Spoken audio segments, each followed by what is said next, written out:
Hi, today I want to share with you tales of brave and brilliant girls from around the world. This is such a great book.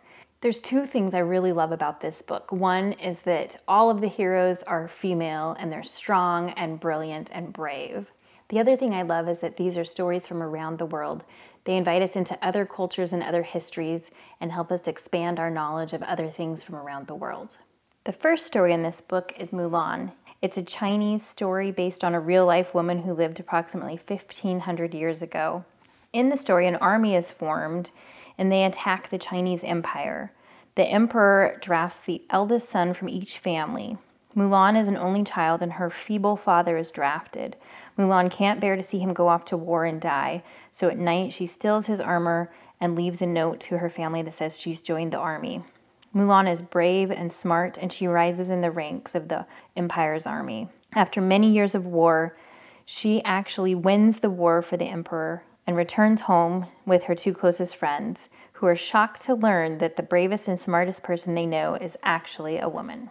The next story is Nanabolele, and this is a folk tale that originates from South Africa.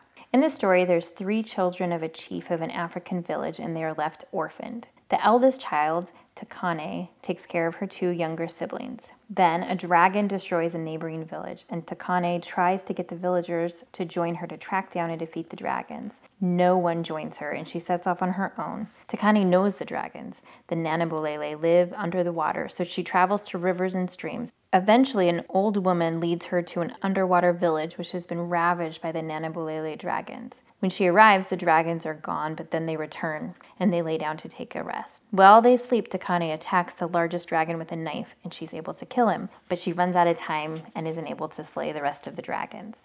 Before the other dragons wake up, Takane flees from the underwater village and heads home. The other dragons follow her. When Takane finally reaches her village, the dragons are upon her again. But she's surprised because the villagers all come out with their weapons drawn to help her. The dragons are frightened and they flee, never to return, and Takane is the hero. The next story is Vasilisa and Prince Vladimir, and this is a Russian folktale about 500 years old. Prince Vladimir hosts a yearly feast for the very important people in his kingdom, and he always makes the celebration bigger and better than the last. During these celebrations, the men get carried away bragging about their riches, their horses, their clothes, their children, and their wives. One partygoer, however, is just watching and laughing but not participating in the boasting. The prince questions him. Doesn't he have a fast horse, fine clothes, or a good wife? And of course he says that he does have fine clothes and a fast horse, but that's not worth bragging about. But his wife, Vasilisa, she's beautiful, brave, strong, skilled with a bow, and clever enough to outwit even the prince himself. Oops, the prince doesn't like that, and he gets very upset that he has been insulted, and he sends Taver to the deepest, darkest dungeon to see if his wife is clever enough to free him. Vasilisa learns that her husband Taver has been imprisoned, and she dresses as the Tartar lord of the Golden Horde and goes to the prince's castle. And she tells the prince that she's been sent by the Khan to collect 12 years of back taxes. The prince doesn't have 12 years of back taxes to pay, and so instead, he puts Vasilisa through some tests. The first is a wrestling match with 5 of the strongest men in the kingdom. Then there's an archery contest with the greatest archers in the kingdom. And finally, a chess match against the prince himself. Vasilisa wins them all, and in the process earns freedom for her husband. And the prince acknowledges that she is as brave, strong, and clever as her husband had boasted. The next story is Moremi and the Egunguns. This story is based on true events from 12th century Nigeria. In the story, there's 2 small villages that are located fairly near each other, but they don't know that the other village exists. One village is very prosperous and well-fed, and one is not. When the poor villagers learn of the existence of the rich village, they send warriors at night dressed as the Egunguns, which are spirits of the dead, and those poor villagers looted the prosperous village. This pattern continued on for some time. Every so often, the poor villagers would come dressed as Egunguns and raid the prosperous village. Eventually, Moremi proposes that she wait for the Egunguns at the next raid to find out where the spirits are coming from and where they go. And she goes and makes a deal with the stream god to sacrifice her son if the stream god helps her in this mission. At the next raid, Moremi is captured, and she learns all she can about the neighboring village. Then she escapes. She tells her own people all that she has learned, and then they are ready for the next raid.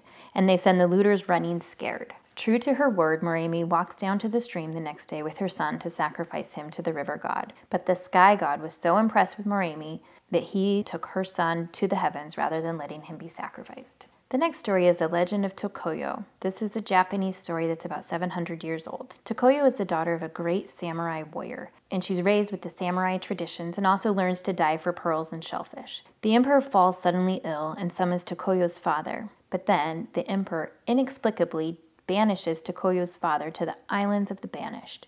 Tokoyo goes to rescue him. On the way across the water to the islands, ghostly figures of girls under the water urge her not to go further. Nevertheless, she goes.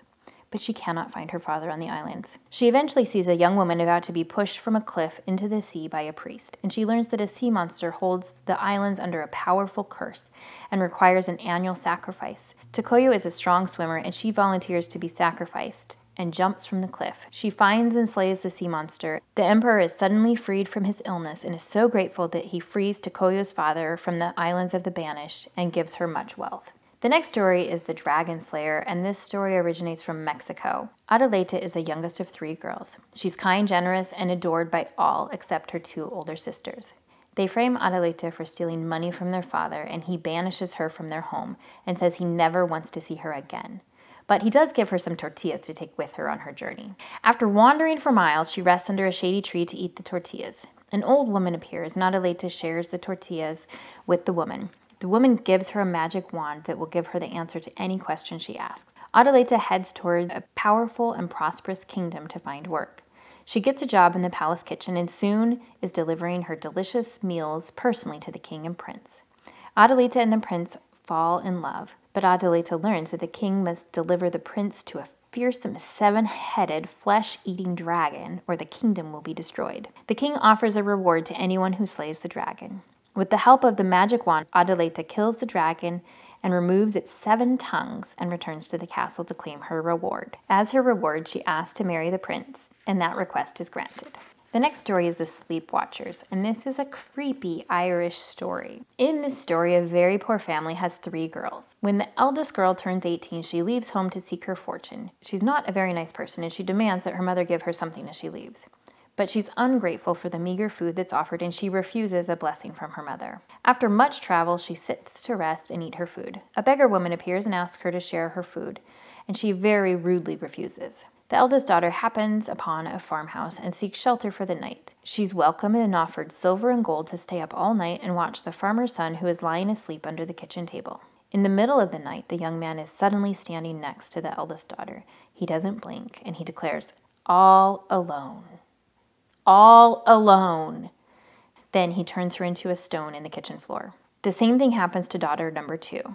Then daughter number 3, who is the youngest, is generous and kind, and she decides to go looking for her older sisters who have been missing for some time. She accepts her mother's blessing and goes on her way. Of course, she shares her food with the beggar woman when she sees her, and she also accepts the job of watching the boy sleeping under the kitchen table. While she's watching the boy sleeping, she befriends the farmer's cat and dog and talks to them while she waits. When the boy awakes and says, "all alone," she corrects him and says, "I'm not all alone. I have a dog and a cat and a warm fire beside me and nuts to crack." Then she follows the boy with the help of the beggar woman, who is actually a fairy, and she follows him on a bizarre and dangerous journey. It turns out that the young man spent 3 years under a witch's curse, and the youngest daughter was able to break the curse by following the man through his nightly adventure. Eventually, the girl and the young man fall in love and are married. The next story in this book is The Warrior Queen, and it's another one of my favorites. This story is based on true events from India that happened over 300 years ago. There were 2 rival kingdoms and they shared a border, and they were often at war. The smaller and weaker kingdom had a strong leader, but he was killed in battle. With their king dead, his army retreated. The queen was enraged rather than saddened by her husband's death, and harshly scolded the king's advisors for being such cowards. Against protests that she was only a woman, she led a brave army against the enemy and won the battle and captured the other king. Rather than kill the other king, she set him free. To repay the debt he felt he owed her, the other king never invaded her kingdom again, and peace was established between the 2 kingdoms. So if you're looking for an awesome book for your kids that has strong female characters, has diversity, and has stories from around the world, I think you're going to enjoy this.